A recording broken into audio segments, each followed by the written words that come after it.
Inilah yang terjadi pada ruhmu saat kamu tidur. Jawaban mengejutkan dari tasawuf.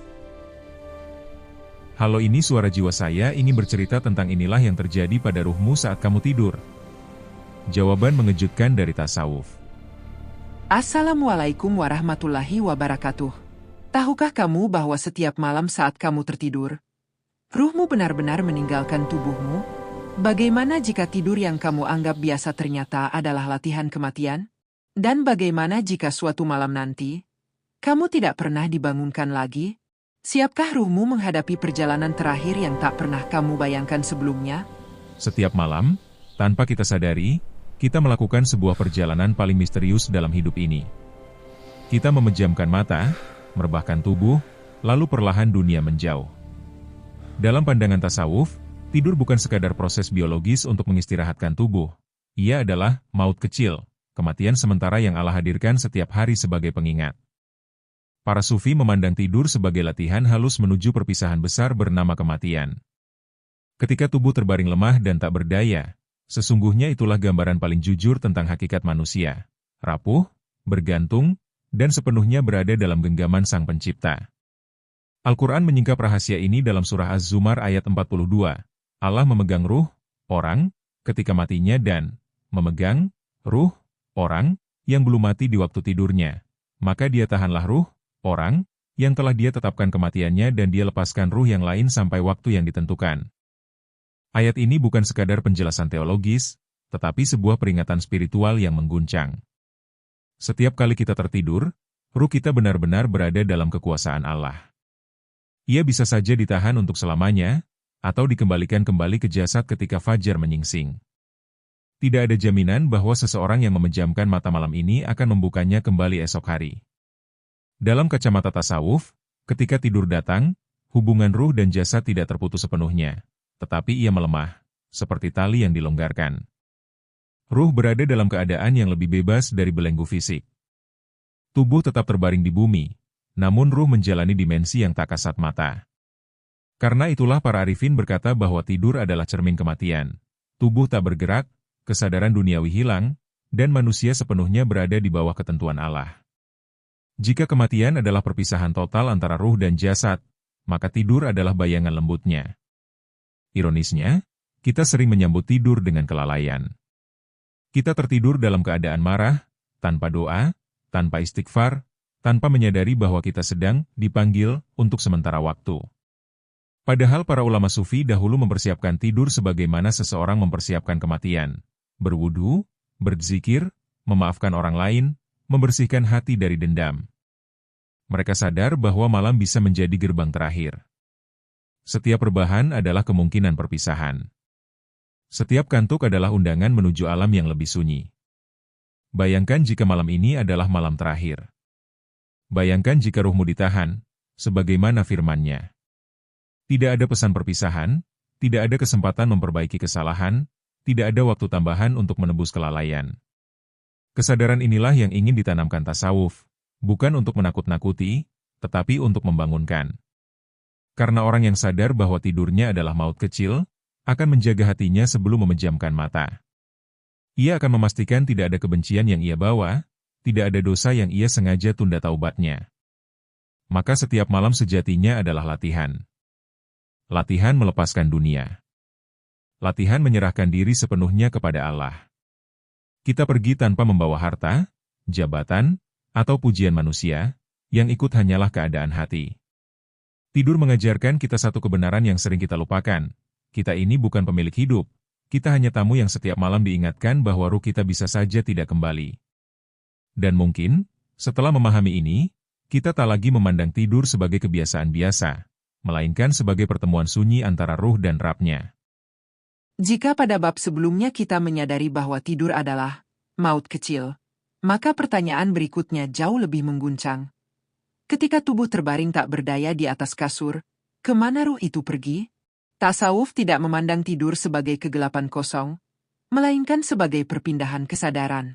Para sufi menggambarkannya seperti burung yang dilepas dari sangkarnya, tidak sepenuhnya bebas, namun tidak lagi sepenuhnya terikat. Ada perjalanan yang tak terlihat mata.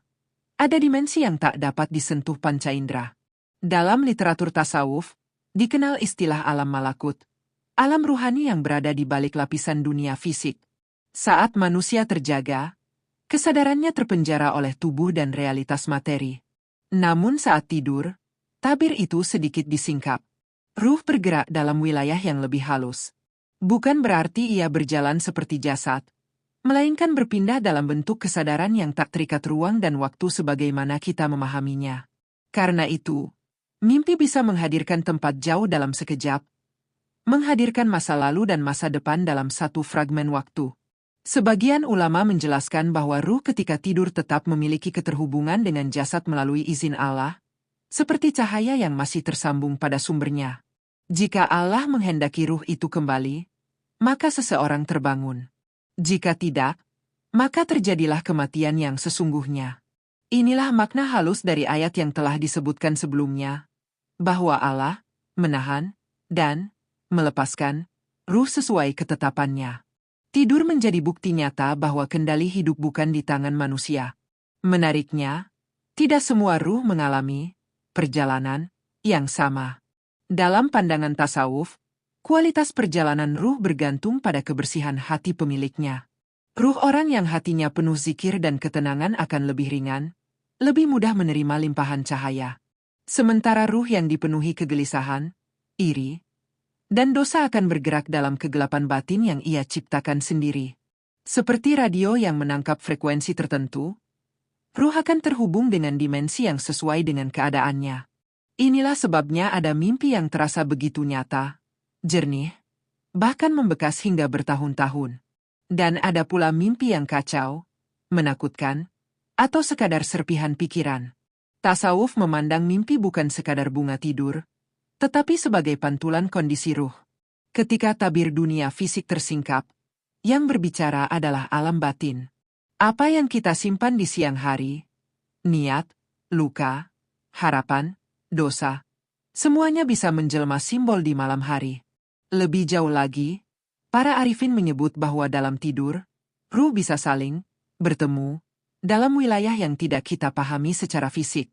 Ini bukan pertemuan jasad, melainkan pertemuan kesadaran. Karena itu, ada orang yang bermimpi bertemu sahabat lama lalu esoknya mendapat kabar tentangnya. Ada yang bermimpi tentang seseorang yang telah wafat dengan pesan tertentu. Tasawuf tidak serta-merta membenarkan semua klaim, namun membuka kemungkinan bahwa alam ruh memiliki interaksi yang tak dibatasi logika material. Namun perjalanan ruh bukanlah tontonan bebas tanpa aturan. Semua terjadi dalam pengawasan dan izin Allah. Ruh bukan entitas liar yang berkeliaran tanpa kendali. Ia tetap makhluk yang tunduk. Justru disinilah letak keagungannya. Bahkan ketika kita merasa hilang dalam tidur, kita sesungguhnya sedang berada dalam penjagaan paling sempurna. Allah yang menidurkan, Allah yang membangunkan, dan Allah pula yang menentukan apakah perjalanan itu hanya sementara atau untuk selamanya. Ketika kita memahami ini, tidur tak lagi terasa biasa. Ia menjadi ruang perenungan. Setiap malam adalah kesempatan ruh untuk merasakan sedikit kebebasan dari dunia yang berat ini. Mungkin karena itulah tidur yang nyenyak terasa begitu damai. Seolah ada bagian dari diri kita yang kembali ke asalnya, meski hanya sebentar. Sebuah isyarat halus bahwa ruh sejatinya bukan milik bumi.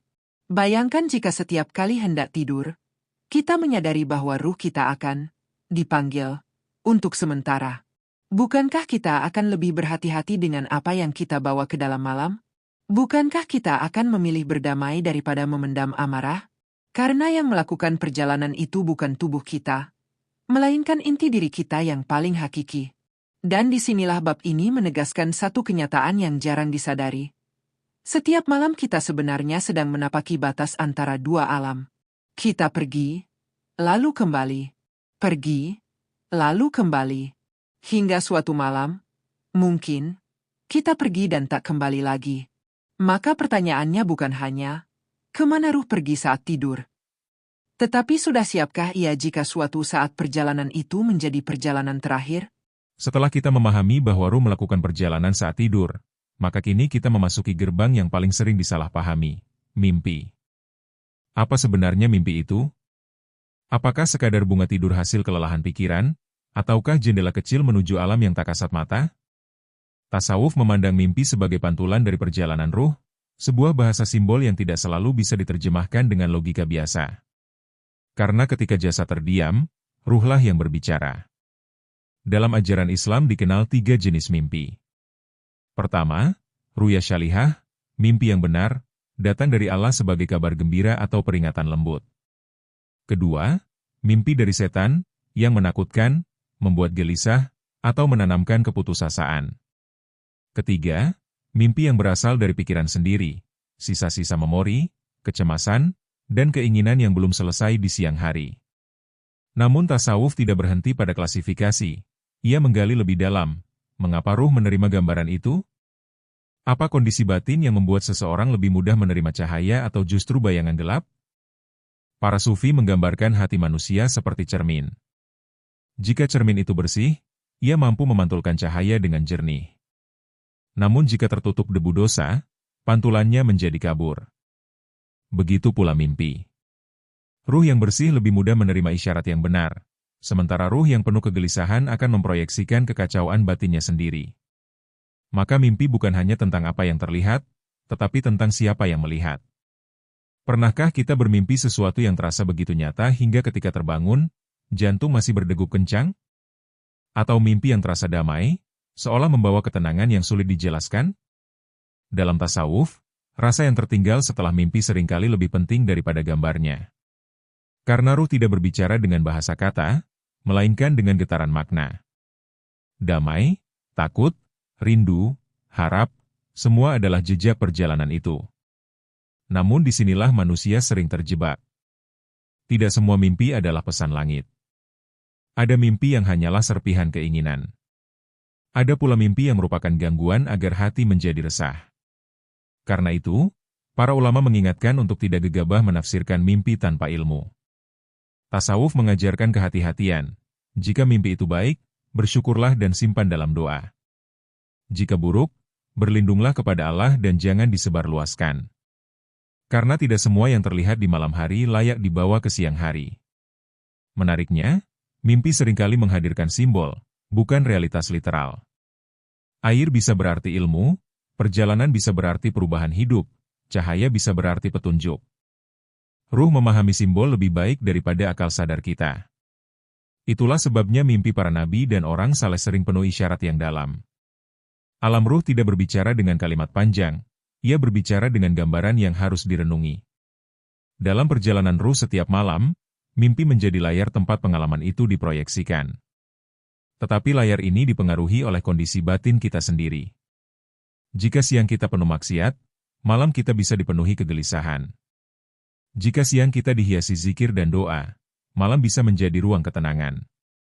Seakan-akan tidur adalah cermin jujur yang memantulkan siapa diri kita sebenarnya, tanpa topeng sosial, tanpa pencitraan. Tasawuf juga menegaskan bahwa mimpi bukan tujuan, melainkan sarana. Jangan sampai manusia terobsesi mengejar mimpi-mimpi luar biasa tetapi melupakan perbaikan diri. Ruh yang matang tidak sibuk mencari sensasi spiritual, melainkan sibuk membersihkan hati. Karena mimpi terbaik bukanlah yang paling spektakuler, melainkan yang membuat seseorang bangun dengan hati lebih dekat kepada Allah. Bayangkan jika setiap kali bangun tidur, kita tidak hanya bertanya, apa mimpiku tadi malam, tetapi juga, apa pesan untuk jiwaku hari ini? Karena mungkin, di antara mimpi yang kita anggap biasa, ada bisikan halus yang mengajak kita berubah. Ada peringatan yang nyaris kita abaikan. Ada cahaya kecil yang sebenarnya cukup untuk menerangi langkah. Dan akhirnya, mimpi mengajarkan satu hal penting. Ketika dunia fisik terdiam, alam batin mengambil alih. Saat tubuh tak berdaya, ruh masih berinteraksi, menerima, dan memantulkan makna.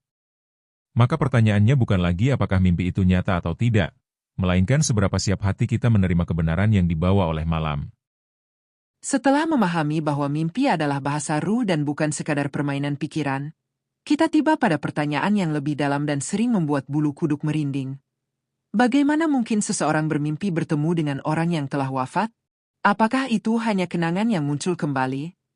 Ataukah ada pertemuan yang benar-benar terjadi di alam yang berbeda? Tasawuf memandang fenomena ini dengan hati-hati, namun tidak menutup kemungkinan adanya interaksi ruh dalam batas yang diizinkan Allah. Dalam konsep spiritual Islam, terdapat alam bernama barzakh, sebuah dimensi pemisah antara dunia dan akhirat. Ruh orang yang telah meninggal tidak lagi berada di alam fisik, tetapi bukan berarti ia lenyap. Ia berada dalam fase penantian sesuai ketentuan Allah. Sementara ruh orang yang tidur, seperti telah dibahas sebelumnya, berada dalam kondisi yang lebih bebas dari jasad. Dalam keadaan inilah sebagian ulama berpendapat ada kemungkinan persentuhan, kesadaran antara ruh yang hidup dan ruh yang telah wafat, tentu atas izin dan kehendak Allah semata. Namun tasawuf menekankan bahwa pertemuan itu bukan seperti dua tubuh yang duduk dan berbincang secara fisik. Ia lebih seperti pertemuan makna. Ruh tidak berbicara dengan suara, tetapi dengan kesan yang tertanam kuat. Ada orang yang bermimpi bertemu orang tuanya yang telah tiada, lalu bangun dengan hati yang damai. Ada yang bermimpi menerima nasihat, lalu hidupnya berubah setelahnya. Yang menjadi ukuran bukan dramatisnya cerita, tetapi dampak spiritualnya setelah bangun. Sebagian sufi menjelaskan bahwa ruh memiliki keterikatan yang tidak sepenuhnya terputus oleh kematian. Ikatan kasih sayang, doa, dan hubungan batin bisa menjadi jembatan halus. Karena itu, doa yang dikirimkan kepada orang yang telah wafat tetap sampai, dan mungkin dalam kondisi tertentu, Allah memperlihatkan pertemuan itu dalam bentuk mimpi sebagai penghiburan atau peringatan. Namun ini bukan hal yang bisa dipastikan atau direkayasa. Ia murni wilayah rahasia ilahi. Di sisi lain, tasawuf juga memperingatkan agar manusia tidak mudah mengklaim setiap mimpi sebagai pertemuan nyata. Bisa saja itu hanya refleksi kerinduan yang mendalam. Pikiran dan hati yang dipenuhi ingatan kuat dapat memunculkan gambaran sangat hidup dalam tidur. Karena itu, kebijaksanaan menjadi kunci. Jangan menolak mentah-mentah, tetapi juga jangan menelan mentah-mentah. Ukurlah dengan syariat dan akal yang jernih. Yang menarik, seringkali mimpi bertemu orang yang telah wafat membawa pesan sederhana. Ajakan untuk memperbaiki diri. Bukan ramalan, bukan sensasi mistis, tetapi dorongan moral. Seolah-olah alam barzakh mengingatkan bahwa hidup di dunia ini singkat. Bahwa yang telah pergi tidak dapat kembali, dan yang masih hidup sedang berjalan menuju arah yang sama. Pertemuan dalam mimpi menjadi seperti cermin masa depan. Suatu hari, kita pun akan berada di posisi mereka. Ada pula kisah-kisah orang saleh yang bermimpi bertemu gurunya setelah wafat dan mendapatkan keteguhan hati. Dalam tradisi tasawuf, hal seperti ini dipandang sebagai bentuk karunia, bukan kehebatan pribadi. Ruh yang bersih lebih peka menerima limpahan makna. Namun tetap, semua kembali pada satu prinsip. Tidak ada satupun ruh yang bergerak tanpa izin Allah. Bahkan dalam mimpi pun, kehendaknya tetap mutlak. Fenomena ini seharusnya bukan membuat kita sibuk mencari-cari pengalaman serupa, melainkan membuat kita merenung. Jika benar ruh dapat dipertemukan dalam tidur, maka betapa dekatnya jarak antara dunia dan alam setelahnya. Batasnya tidak sejauh yang kita bayangkan. Setiap malam kita berdiri di ambang dua alam, dan kita bahkan tidak menyadarinya.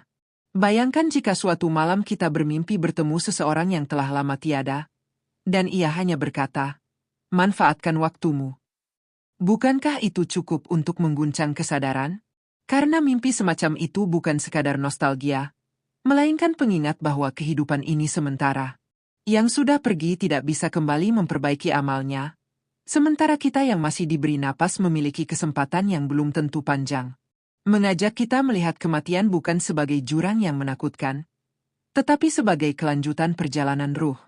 Jika dalam tidur saja ruh bisa mengalami pertemuan yang tak terduga, maka kematian bukanlah kehancuran, melainkan perpindahan.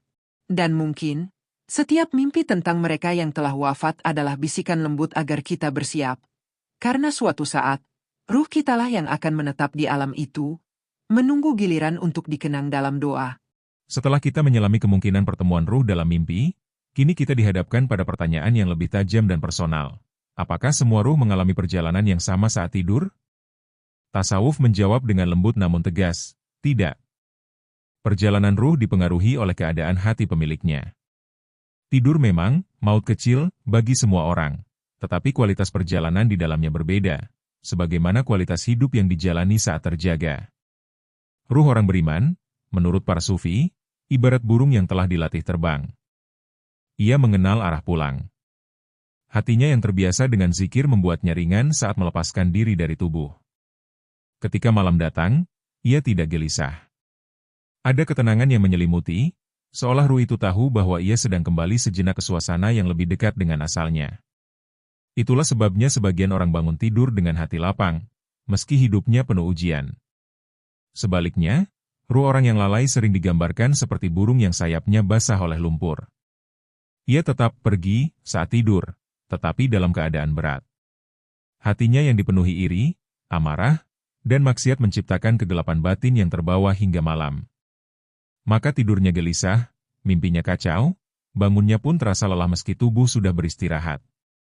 Bukan karena kasurnya yang salah, tetapi karena jiwanya tidak pernah benar-benar tenang. Tasawuf tidak menilai seseorang dari status sosial atau penampilannya, melainkan dari kebersihan hatinya. Dua orang bisa tidur di ruangan yang sama, namun perjalanan ruh mereka berbeda langit dan bumi. Yang satu mungkin merasakan kedamaian, sementara yang lain dihantui kegelisahan yang tak jelas asalnya. Karena sesungguhnya, malam adalah ruang paling jujur, di sana tidak ada topeng, tidak ada sandiwara. Zikir sebelum tidur bukan sekadar ritual. Ia adalah proses membersihkan bekal perjalanan. Ketika seseorang berwudu, membaca doa, dan memaafkan sebelum tidur, ia sedang meringankan ruhnya. Ia melepaskan beban yang tak perlu dibawa ke alam mimpi. Dalam tradisi Sufi, memaafkan sebelum tidur dianggap sebagai bentuk pembebasan diri, karena dendam adalah rantai yang membuat ruh tetap terikat pada dunia. Menariknya, kondisi ruh saat tidur sering memengaruhi kualitas bangun kita. Orang yang tidur dalam keadaan hati bersih cenderung bangun dengan semangat dan kejernihan pikiran.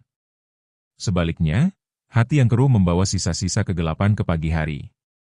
Seolah-olah malam tidak benar-benar mengistirahatkan, tetapi hanya memindahkan kegelisahan ke babak berikutnya. Inilah rahasia yang jarang disadari, tidur bukan hanya soal tubuh, tetapi juga soal jiwa. Dalam pandangan tasawuf, setiap malam adalah kesempatan evaluasi. Jika tidur kita dipenuhi ketenangan, mungkin itu pertanda hati sedang selaras.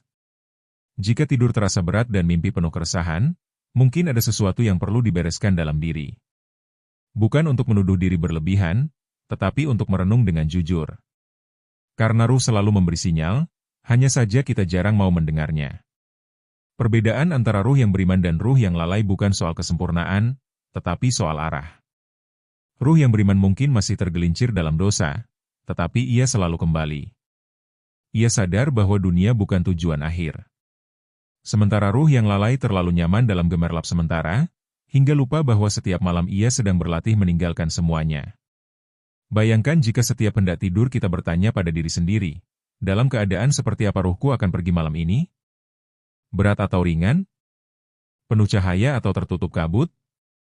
Pertanyaan sederhana ini bisa mengubah cara kita menjalani siang hari. Karena kualitas malam seringkali ditentukan oleh bagaimana kita mengisi waktu sebelum senja. Akhirnya, bab ini bukan untuk menghakimi, melainkan untuk menyadarkan. Setiap kita memiliki kesempatan yang sama untuk meringankan ruh sebelum tidur. Taubat, zikir, dan niat baik adalah sayap yang bisa mengangkatnya. Dan mungkin, ketika suatu malam perjalanan itu menjadi perjalanan terakhir, ruh yang telah terbiasa ringan akan lebih siap melangkah menuju cahaya yang lebih abadi. Setelah memahami bahwa kualitas perjalanan ruh dipengaruhi oleh kebersihan hati, muncul pertanyaan yang tak kalah misterius. Jika ruh benar-benar pergi dan mengalami sesuatu saat tidur, mengapa kita tidak mengingat semuanya? Mengapa sebagian mimpi begitu jelas, sementara sebagian lainnya lenyap bahkan sebelum kita benar-benar membuka mata? Tasawuf melihat ini bukan sebagai kekurangan, melainkan sebagai bagian dari rahasia hijab. Tabir yang Allah letakkan antara alam ruh dan kesadaran jasmani. Dalam diri manusia ada dua wilayah yang berjalan berdampingan. Jasad dengan otaknya, dan ruh dengan kesadarannya yang lebih halus. Otak menyimpan memori duniawi, sementara ruh menyimpan pengalaman batin yang tidak selalu dapat diterjemahkan dalam bentuk kata atau gambar. Ketika kita bangun, kesadaran jasmani kembali mengambil alih, dan apa yang dialami ruh tidak seluruhnya mampu ditarik ke dalam memori otak. Ibarat seseorang yang kembali dari negeri jauh namun hanya mampu membawa pulang sebagian kecil cerita. Tasawuf menyebut adanya hijab atau penghalang, bukan sebagai dinding keras, melainkan sebagai batas perlindungan.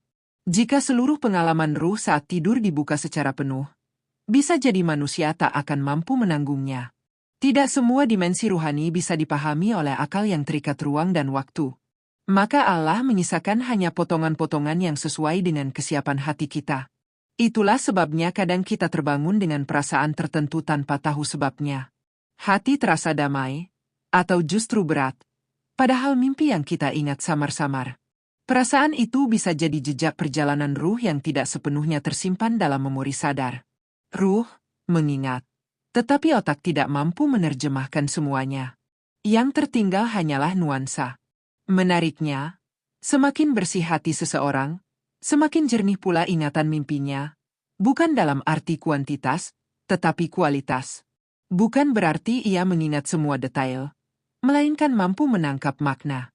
Para sufi tidak sibuk menghafal gambar mimpi, tetapi merenungi pesan yang tersisa setelah bangun.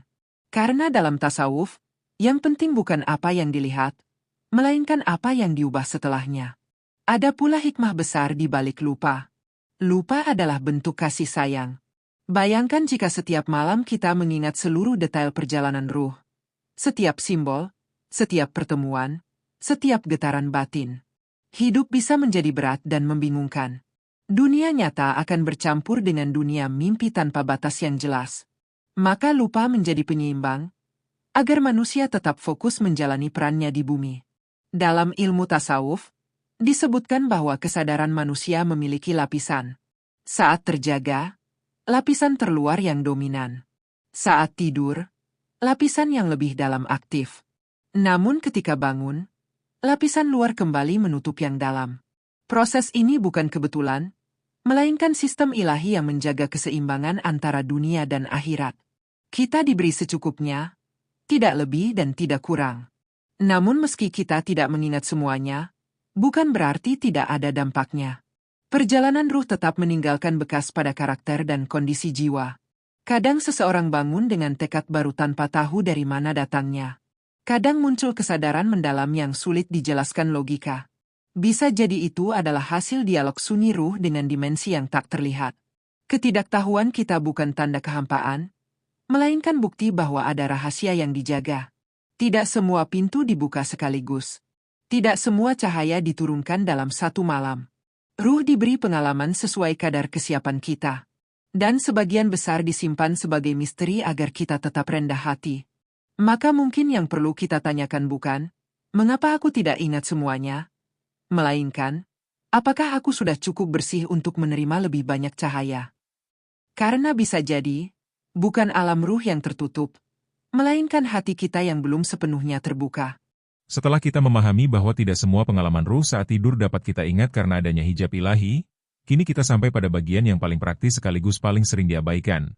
Bagaimana jika seseorang tidur tanpa persiapan ruhani? Jika tidur adalah maut kecil, jika ruh benar-benar pergi setiap malam, maka tidur bukan sekadar aktivitas biologis, ia adalah keberangkatan. Dan setiap keberangkatan membutuhkan bekal. Banyak orang menjadikan malam sebagai tempat melampiaskan lelah, tetapi lupa menjadikannya sebagai momen membersihkan hati. Kita tertidur dalam keadaan marah, menyimpan dendam, memendam iri, atau bahkan setelah melakukan maksiat tanpa taubat. Dalam tasawuf, kondisi terakhir hati sebelum tidur sangat menentukan warna perjalanan ruh. Seperti seseorang yang bepergian membawa koper, apa yang kita masukkan ke dalam hati itulah yang ikut terbawa.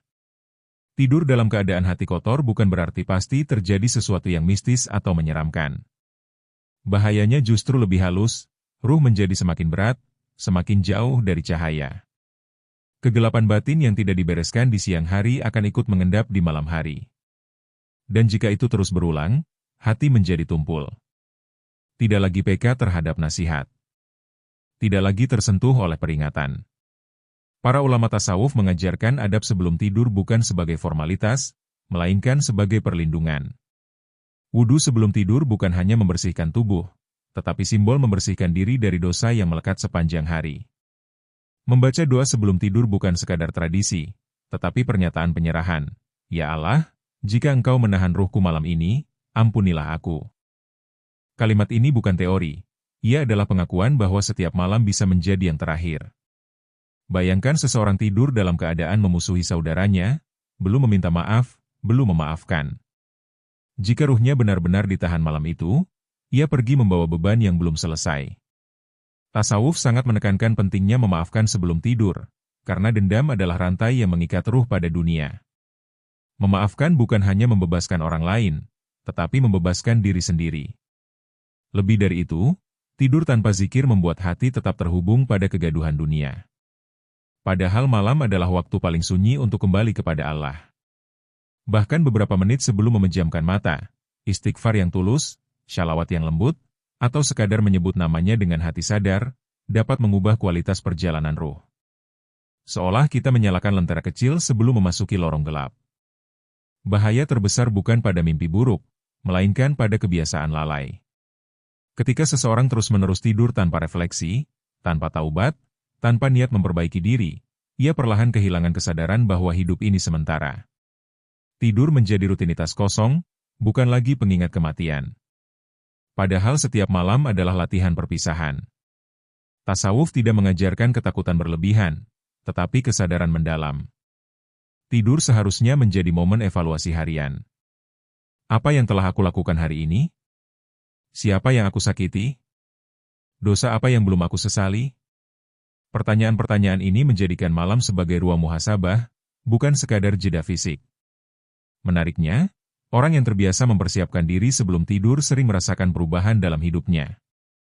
Hatinya lebih tenang, bangunnya lebih ringan, dan langkahnya lebih terarah. Bukan karena ia melihat hal-hal luar biasa di alam mimpi, tetapi karena ia menjaga kebersihan ruhnya secara konsisten. Ia sadar bahwa dunia hanyalah persinggahan sementara. Dan kini, setelah semua yang kita bahas, tentang perjalanan ruh, mimpi, pertemuan di alam barzakh, hingga hijab yang menutup sebagian pengalaman, bab ini menegaskan satu hal, jangan pernah meremehkan momen sebelum tidur. Karena bisa jadi, itulah detik terakhir kita di dunia. Dan jika malam ini benar-benar menjadi malam terakhir, sudahkah kita menyiapkan ruh untuk perjalanan yang tidak lagi sementara? Setelah kita menyusuri perjalanan ruh dari malam ke malam, tentang maut kecil, alam malakut, mimpi, pertemuan ruh, hijab, hingga pentingnya persiapan sebelum tidur. Kini kita tiba di titik paling sunyi dari perenungan ini. Bagaimana jika suatu malam kamu benar-benar tidak dibangunkan lagi? Bagaimana jika tidur yang kau anggap biasa ternyata adalah perpisahan terakhir? Tidak ada suara alarm. Tidak ada cahaya pagi. Tidak ada kesempatan kedua. Setiap hari kita melihat matahari terbit dan menganggapnya kepastian. Padahal sesungguhnya, bangun tidur adalah nikmat yang tidak pernah dijanjikan.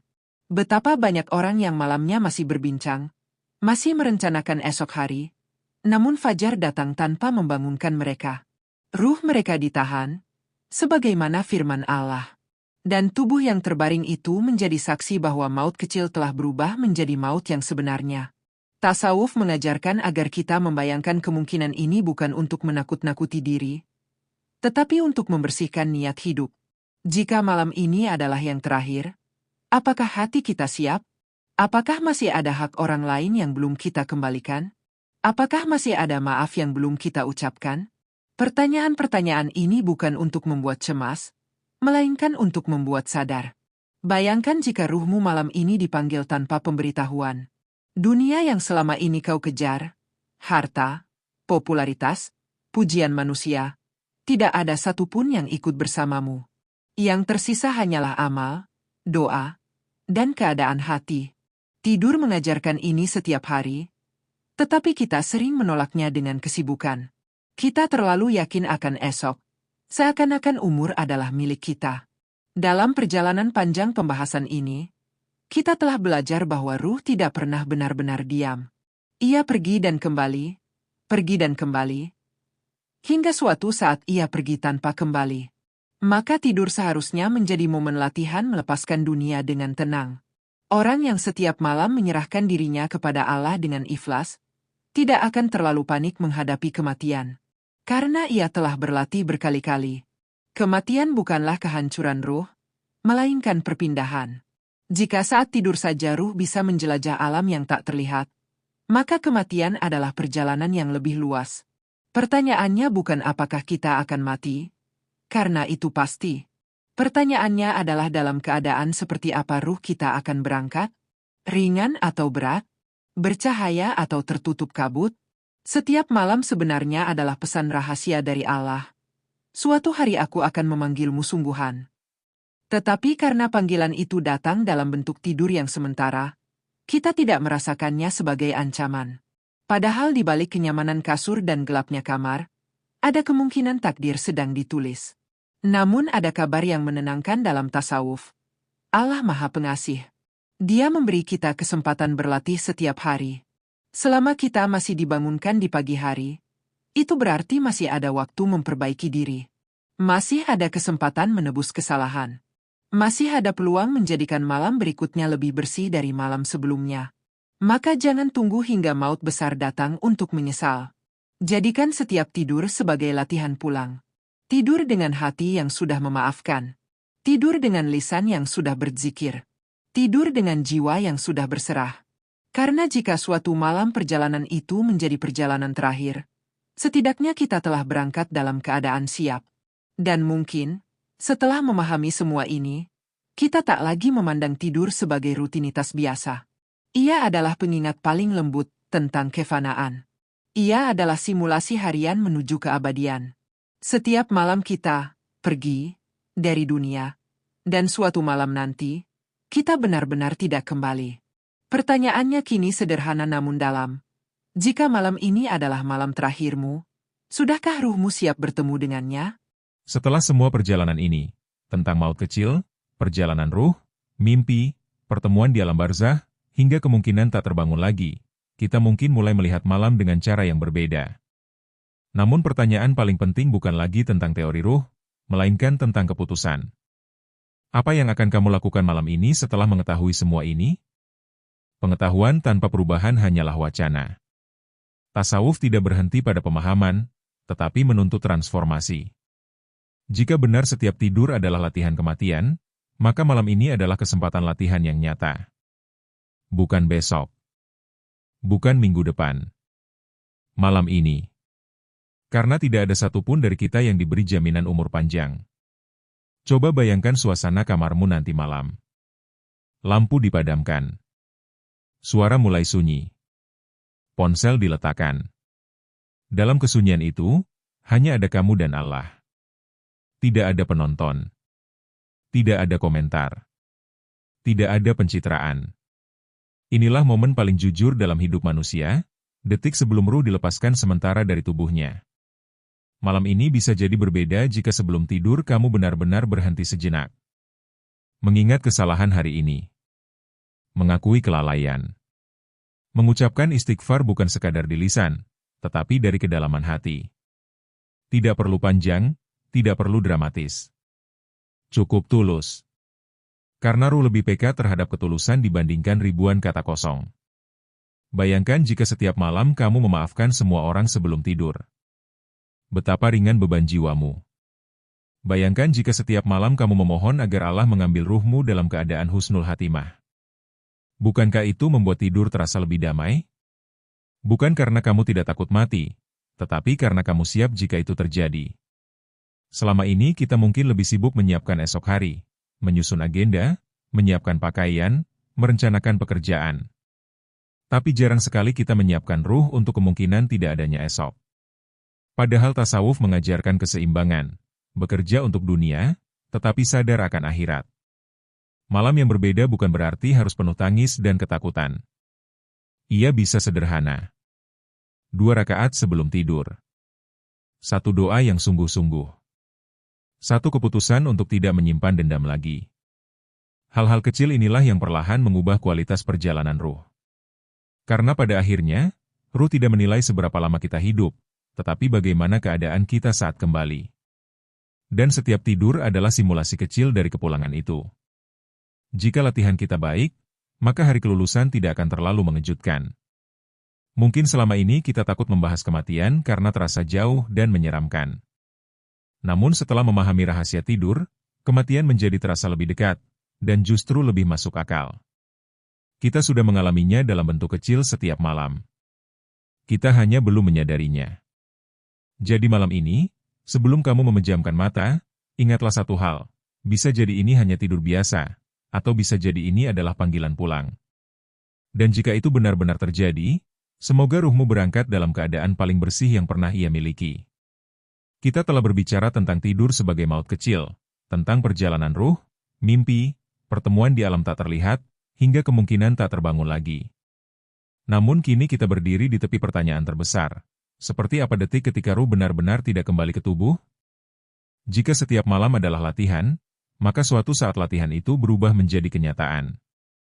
Tasawuf menggambarkan kematian bukan sebagai ledakan besar yang tiba-tiba, melainkan sebagai penyingkapan tabir.